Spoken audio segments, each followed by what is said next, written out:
पता नहीं ऐसे डेंजरस सिचुएशन में मैं ऑटोमेटिकली आगे कैसे आ जाता हूँ।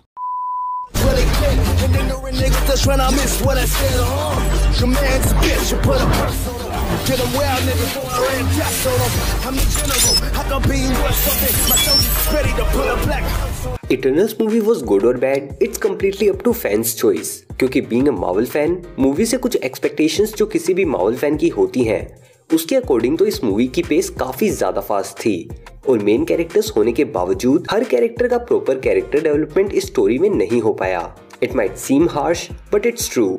एग्जाम्पल है एजैक का कैरेक्टर, जिसकी डेथ हमें मूवी के इनिशियल पार्ट में ही दिखाई गई थी और उस समय तक हम एजैक के बारे में ज्यादा कुछ जानते भी नहीं थे। उसकी डेथ को देखकर शायद ही किसी के मन में सैडनेस आई होगी, क्योंकि हम उस कैरेक्टर को जान ही नहीं पाए।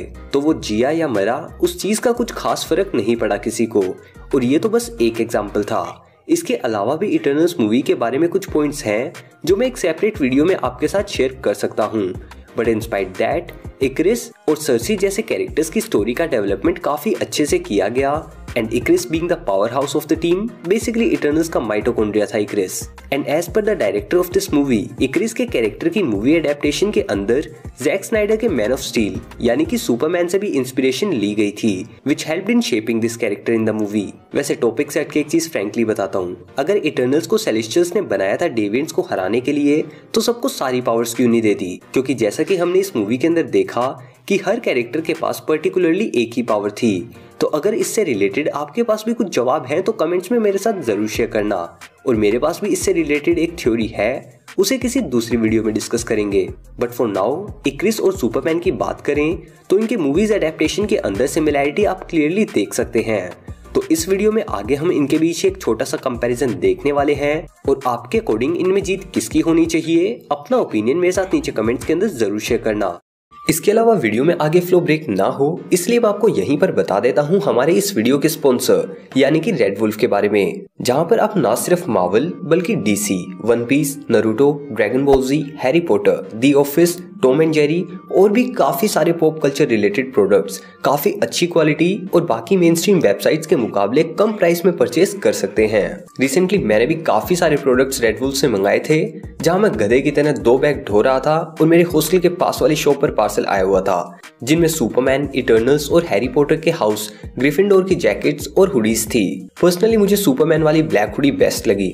इसके अलावा बैटमैन और सुपरमैन लोगो वाली टी शर्ट, एक इटर्नल्स की थीम का मग, जिसे मिला के मेरे कप्स के कलेक्शन के अंदर 7 मग हो चुके हैं। पता नहीं क्या करूंगा इतने कप्स का।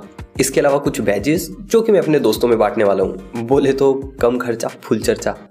कितना गंदा आदमी हूं मैं यार। एंड इन सब के अलावा एक इटर्नल्स का पोस्टर, ताकि आगे कभी अगर मैं फेस कैम वीडियोस बनाऊं तो उसमें बैकग्राउंड के अंदर कुछ तो मौजूद हो। वेल इन प्रोडक्ट्स को देखते हुए मैं आपको इनकी क्वालिटी के लिए अश्योर कर सकता हूं। तो आप चाहें तो नीचे डिस्क्रिप्शन में दी हुई लिंक पर विजिट करके DK आर्मी कोड की मदद से प्रोडक्ट्स परचेस कर सकते हैं 10% डिस्काउंट के ऊपर। और ये कोड कुछ इनिशियल कस्टमर्स के लिए ही एप्लीकेबल होगा, तो जल्द से जल्द ऑफर अवेल कर लेना अगर आप सुपर हीरोज से रिलेटेड प्रोडक्ट्स खरीदना चाहते हैं तो। वेल ये वाला बेस्ट टाइम है स्पाइडरमैन से रिलेटेड मर्चेंडाइज खरीद के थिएटर के अंदर थोड़ा सा शो ऑफ करने का। तो अब वापस आ जाते हैं अपने टॉपिक के ऊपर। तो सबसे पहले बात करते हैं मोर फैमिलियर कैरेक्टर की, यानी कि सुपरमैन। सुपरमैन की क्रिप्टोनियन फिजियोलॉजी की वजह से येलो सन रेडिएशन से उसे गॉडली पावर्स मिल जाती हैं अर्थ के ऊपर, which involve super human speed, super strength, super durability, x-ray vision यानी कि चीजों के आर पार देखने की काबिलियत और हीट विजन जैसी एबिलिटीज। और इसकी वीकनेस में शामिल हैं क्रिप्टोनाइट और मैजिकल पावर्स। एंड इसके बाद अगर इसकी मूवीज की फीट्स की बात करें तो बैटमैन वर्सेस सुपरमैन मूवी के अंदर डूम्सडे से लड़ते हुए मरने के बाद जब जस्टिस लीग ने सुपरमैन के मृत शरीर में वापस प्राण फूके तो सुपरमैन ने पूरी जस्टिस लीग को अकेले लपेट लिया। उसने जस्टिस लीग के कंबाइंड अटैक्स को प्रिडिक्ट करके उन्हें काफी अच्छे तरीके से काउंटर किया। सुपरमैन की स्टेपनवुल्फ के अगेंस्ट बैटल में हमें उसकी फ्रीज ब्रेथ भी देखने को मिली। और सुपरमैन के बाद अगर हम बात करें इक्रिस के बारे में तो इक्रिस सभी इटर्नल्स में प्रोबेबली सबसे पावरफुल इटर्नल है। अब उसकी स्ट्रेंथ के बारे में वीडियो में आगे बात करेंगे, लेकिन क्योंकि अभी एक नया कैरेक्टर है तो उस सबसे पहले इसके ओरिजिन के बारे में बात कर लेते हैं। तो मार्वल सिनेमैटिक यूनिवर्स की हिस्ट्री के अकॉर्डिंग मार्वल के यूनिवर्स में शुरुआत में जब केवल डार्कनेस थी उस समय इस यूनिवर्स में लाइट लेकर आए थे सेलेस्टियल्स। और जैसा कि उन्होंने इस मूवी के अंदर भी कहा था कि सेलेस्टियल्स वो पहले बीइंग्स थे जो कि इस यूनिवर्स के अंदर लाइट लेकर आए। तो ये वाला डायलॉग कॉमिक्स के एक काफी बड़े इंसिडेंट को भी पॉइंट आउट करता है, और वो ये है कि यूनिवर्स के अंदर लाइट के आने से पहले कंप्लीट डार्कनेस हुआ करती थी, जिसके ऊपर रूल करता था सिम्बियोट्स का किंग नल। और ये चीज डायरेक्टली कनेक्ट होती है वेनम 2 के पोस्ट क्रेडिट सीन से भी, जहां पर वेनम हमें ये बोलता हुआ सुनाई दिया था कि सिम्बियोट्स के पास 18 बिलियन लाइट ईयर्स की नॉलेज मौजूद है। लेकिन जैसा कि आपने अपनी किताबों के अंदर पढ़ा ही होगा कि यूनिवर्स को 13.5 बिलियन ईयर्स ओल्ड माना जाता है, तो सिम्बियोट्स के पास 18 बिलियन ईयर्स की नॉलेज कैसे है? तो उस चीज का एक छोटा सा हिंट हमें शायद सेलेस्टियल्स मूवी के अंदर दे दिया गया, जहां पर ये चीज बताई गई कि 13.5 बिलियन ईयर्स अगो सेलेस्टियल्स ने नल को हरा दिया, जिसके बाद वो इस यूनिवर्स के अंदर लाइट को लेकर आए। और आगे चलकर इस स्टोरी को मार्वल सिनेमैटिक यूनिवर्स या फिर कहें कि सोनी के यूनिवर्स के अंदर एक्सप्लोर भी किया जा सकता है। खैर, इस फैन थ्योरी से हटकर अगर वापस आ जाए मूवी की स्टोरी के ऊपर, तो उन सेलेस्टियल्स ने स्टार्स के फॉर्मेशन के साथ साथ नए नए सेलेस्टियल्स भी बनाए थे, और ऐसा करने के लिए उन्हें लाइफ एनर्जी चाहिए थी। इसलिए वो एक तरीके से इंसानों की या कहें कि ऑर्गेनिजम्स की खेती करते थे और डिफरेंट प्लैनेट्स पर जीवों को जीने देते थे उस समय तक जब तक वहां पर इनफ पॉपुलेशन हो सके। और जब एक स्पेसिफिक अमाउंट पे उस प्लैनेट पर पॉपुलेशन हो जाती, तो इमर्जेंस नाम के इवेंट से उस प्लैनेट के डिस्ट्रक्शन के साथ ही सेलेस्टियल्स का जन्म होता, और इन प्लैनेट्स पर ऑर्गेनिज्म सरवाइव कर सकें उसके लिए उन्होंने डिविएंट्स को बनाया उनका काम करने के लिए। लेकिन जब डिविएंट्स ने उनके आदेशों का पालन करना बंद कर दिया और वो खुद की सोच से सोचने लगे, तो सेलेस्टियल्स ने क्रिएट किया इटर्नल्स को, जो डेविएंट्स को मारते ताकि सेलेस्टियल्स के जन्म होने की प्रक्रिया में रुकावट ना हो। और इस वजह से इटर्नल्स और भी ज्यादा विकसित थे डेविएंट्स के मुकाबले, और साथ ही ज्यादा खतरनाक भी, क्योंकि डेविएंट्स पर काबू खोने की वजह से इटर्नल्स पर सेलेस्टियल्स ने कंट्रोल रखने के लिए और भी ज्यादा ध्यान दिया होगा। और ये चीज हमें सबसे ज्यादा स्ट्रांगली देखने को मिली ही थी इकरिस के कैरेक्टर के अंदर, जिसने सेलेस्टियल्स के गोल को सक्सेसफुली अकम्प्लिश करने के लिए अपने टीम लीडर यानी कि एजैक को मारना भी गलत नहीं समझा। हालांकि लास्ट में उसने इटर्नल्स की मदद की इमरजेंस को रोकने में, लेकिन अभी भी उसके इंटेंशंस की असलियत हमें पूरी तरह से नहीं पता है। तो अब इसके काफी लंबे चौड़े ओरिजिन के बाद अगर बात करें इसकी पावर्स एंड एबिलिटीज के बारे में, तो उसमें सबसे पहले है काफी obvious eternal physiology.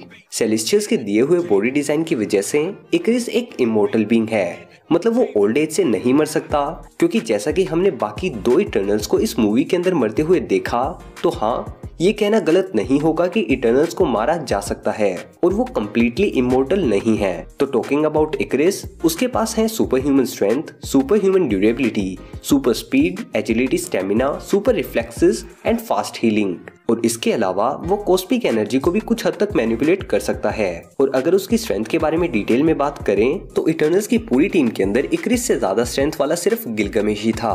But the fact कि हर इटर्नल के पास एक पर्टिकुलर सुपर पावर है, तो इकरिस के पास भी भले ही गिलगमेश के मुकाबले कम स्ट्रेंथ है, लेकिन अपनी बाकी सभी पावर्स की वजह से वो ओवरऑल गिलगमेश से ज्यादा पावरफुल माना जा सकता है।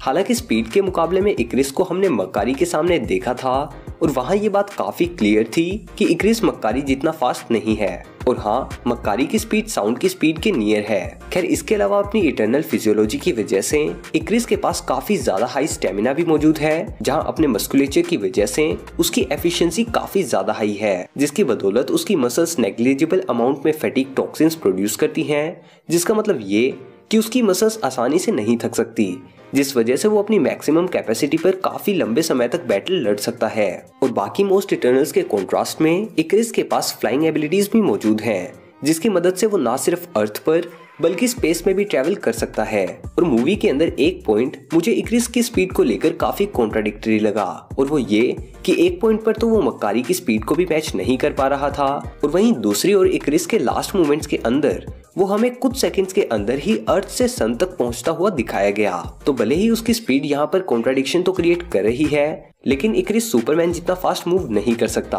तो कॉन्ट्राडिक्शन के बारे में तो बाद में कभी बात कर लेंगे। इस कंपैरिजन के लिए तो यही जानना काफी है कि सुपरमैन इकरिस के मुकाबले ज्यादा फास्ट है। फ्लाइट के बाद है कॉस्मिक एनर्जी मैनिपुलेशन, जहां ऑलमोस्ट सभी इटर्नल सेलेस्टियल्स के बनाए हुए बॉडी डिजाइन की बदौलत कुछ हद तक कॉस्मिक एनर्जी को यूज कर सकते हैं, और इकरिस उस कॉस्मिक एनर्जी को यूज करके अपनी आईज से लेजर शूट करता है, जो कि हीट विजन नहीं बल्कि ऑप्टिक एनर्जी ब्लास्ट होते हैं। Despite all these powers, Ikaris Celestials के हुक्म का पालन करता है और फिजिकली भी वो स्ट्रेंथ के मुकाबले में सुपरमैन का मुकाबला नहीं कर सकता, क्योंकि सुपरमैन की अगर स्ट्रेंथ की बात करें तो वो इमेंस लेवल की स्ट्रेंथ को पोजेस करता है, जिसकी मदद से वो बिलियंस ऑफ टन के फोर्स तक को एक्सर्ट कर सकता है। और नियर इनवल्नरेबिलिटी की बदौलत सुपरमैन की बॉडी इंडिस्ट्रक्टेबल है। और स्पीड के मामले में तो जस्टिस लीग मूवी में सुपरमैन वर्सेस जस्टिस लीग वाले सीन में हमने सुपरमैन को फ्लैश तक को डराते हुए देखा था अपनी स्पीड के बल पर, which in itself is enough to prove कि सुपरमैन स्पीड के मामले में इक्रिस को सरपास कर सकता है।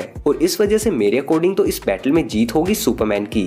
बट हाँ, इस बात के लिए एक कंडीशन है, और वो ये कि इनकी बैटल येलो रेडिएशन वाले सन वाले सोलर सिस्टम के अंदर हो, क्योंकि सुपरमैन की क्रिप्टोनियन फिजियोलॉजी सिर्फ येलो सन की रेडिएशन के ऊपर रिस्पॉन्ड करके उसे इतना पावरफुल बनाती है, जबकि इटर्नल्स की फिजियोलॉजी किसी सन के रेडिएशन से अफेक्ट ना होकर यूनिवर्स के हर एक कोने में एक जैसी ही रहती है। तो अगर येलो सन के रेडिएशन के अलावा किसी सोलर सिस्टम में इनकी बैटल होती है तो वहां पर इक्रिस सुपरमैन को हरा सकता है। नीचे कमेंट सेक्शन में बताओ कि वीडियो की शुरुआत में जो आपने आंसर कमेंट्स के अंदर बताया था वो आपका जवाब सही था या नहीं, और आप मेरे ओपिनियन से एग्री करते हो या नहीं। And if you like this comparison then be sure to hit that like button. इस वीडियो का लाइक टारगेट रखते हैं 2000 लाइक्स का, जल्दी से कंप्लीट कर डालो यार। सुपरमैन और थोर के बीच एक एपिक कंपैरिजन देखने के लिए लेफ्ट वाली और बाकी कुछ इंटरेस्टिंग देखने के लिए राइट वाली वीडियो के ऊपर क्लिक करें। तो गाइस, इस वीडियो के लिए इतना ही। मैं मिलता हूं आपसे अगली वीडियो में। Until then, be dynamic and don't fear to do what you love. Peace.